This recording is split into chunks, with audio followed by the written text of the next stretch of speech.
बस हो गया भाई, देख लिया भाई, जितना हमें बर्बादी देखनी थी टीम इंडिया की देख ली। लेकिन जीजी कह रहे हैं कि अभी तुमने कुछ देखा ही नहीं है, हम तुम्हें बहुत कुछ दिखाने वाले हैं। मतलब भाई पहले आयरलैंड से सीरीज हार गए, फिर इंग्लैंड के खिलाफ पहला मैच बारिश में धुल गया, इस वजह से बच गए। उसके बाद लगातार 3 मैच हारकर भाई पूरी T20 सीरीज भी गवा दी। और सबसे शर्मनाक बात भाई, T20 इतिहास में पहली बार इंग्लैंड ने भारत को बायलैटरल T20 सीरीज में हरा दिया है। मतलब भाई जिस टीम का कभी इंग्लैंड पर दबदबा हुआ करता था, आज उसी टीम को इंग्लैंड ने पूरी तरीके से एक्सपोज कर दिया। और इसमें गलती किसकी है भाई? सब अलग अलग नाम ले रहे हैं, लेकिन भाई टोटल गलती है सबकी। मैनेजमेंट हो गया, कोच हो गए, प्लेयर्स हो गए। भाई अब नौसिखिए तो प्लेयर्स है नहीं भाई, हर मैच में 2-3 प्लेयर्स तो नहीं खिला रहे हैं ना। बाकी के प्लेयर्स तो एक्सपीरियंस वाले हैं, 100 मैच 50 खेल चुके हैं भाई ये। उसके बाद इनका ये हाल है। एक तरफ भाई इंग्लैंड की बैटिंग है, वो जाकर देखो भाई क्या प्लानिंग के साथ बॉलिंग करी है, बैटिंग करी है। और एक ये ना बॉलिंग हो रही है ना बैटिंग हो रही है। खैर जीजी एरा ने भाई एक काम तो अच्छा कर दिया, अब फ्यूचर में ना हमें डर नहीं रहेगा कि इंडिया कितनी गंदी तरीके से हार सकती है। जीजी ने हमें दिखा दिया भाई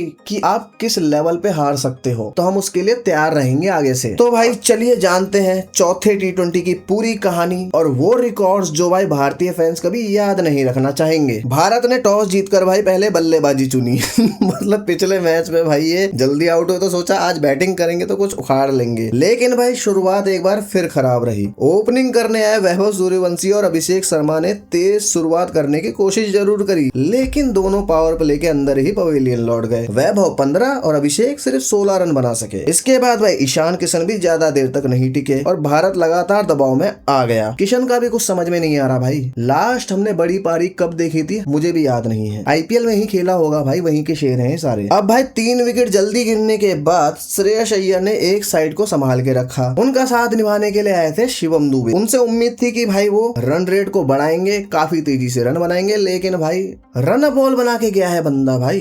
23-24 रन बनाए हैं बस, मतलब हद है भाई। वहां से 2 या 3 स्पिनर्स आए और तुमने क्या कर लिया? स्पिनर्स तो तुम अच्छा खेलते हो ना, इसके लिए तो तुम्हें रखा गया है और तुमने करा क्या है?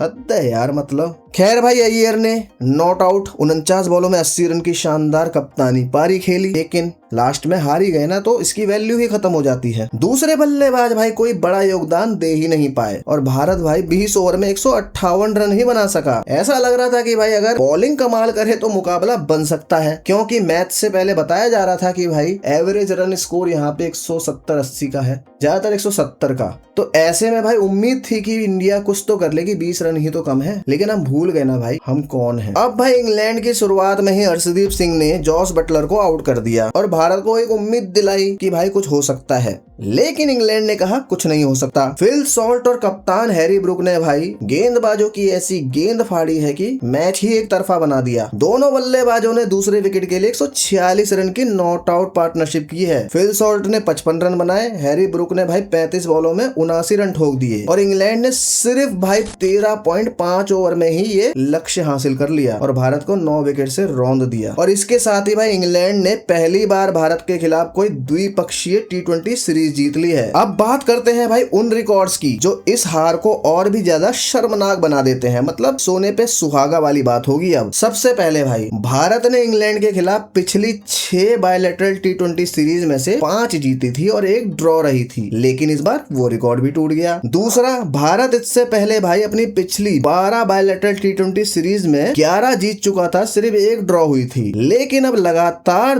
दूसरा T20 सीरीज हारकर टीम ने अपनी सालों की बादशाहत खत्म कर दी। तीसरा, फिल सॉल्ट और हैरी ब्रुक की भाई 146 रन की नॉट आउट साझेदारी अब T20 इंटरनेशनल में भारत के खिलाफ चौथी सबसे बड़ी साझेदारी बन गई है। चौथा भाई इंग्लैंड ने 159 रन का लक्ष्य 37 बॉल बाकी रहते हासिल किया, मतलब 150 प्लस रन का पीछा करते हुए फुल मेंबर टीम के खिलाफ ये इतिहास की सबसे बड़ी जीतों में से एक है। पांचवा, 150 से ज्यादा रन का लक्ष्य चेस करते हुए विकेटों के हिसाब से इंग्लैंड की संयुक्त रूप से भाई दूसरी सबसे बड़ी जीत है। छठा रिकॉर्ड, 37 बॉल बाकी रहते मिली ये हार अब भारत की T20 इतिहास की गेंदों के हिसाब से तीसरी सबसे बड़ी हार बन गई है। 7वां रिकॉर्ड। इस मैच में एक दिलचस्प रिकॉर्ड भी बना है भाई, दोनों कैप्टन्स ने 50 से ज्यादा रन बनाए। T20 इंटरनेशनल इतिहास में ऐसा सिर्फ 37वीं बार हुआ है, लेकिन अफसोस भाई जीत सिर्फ इंग्लैंड के कैप्टन के हिस्से में आई। 8वां रिकॉर्ड भाई, भारत ने आखिरी बार 2019 में लगातार 2 बायलैटरल T20 सीरीज हारी थी। अब 2026 में इतिहास फिर दोहराया गया है। और आखिरी बात भाई, इस पूरी सीरीज में भारत और इंग्लैंड के स्पिनर्स का अंतर साफ दिखाई देता है। इंग्लैंड के स्पिनर्स ने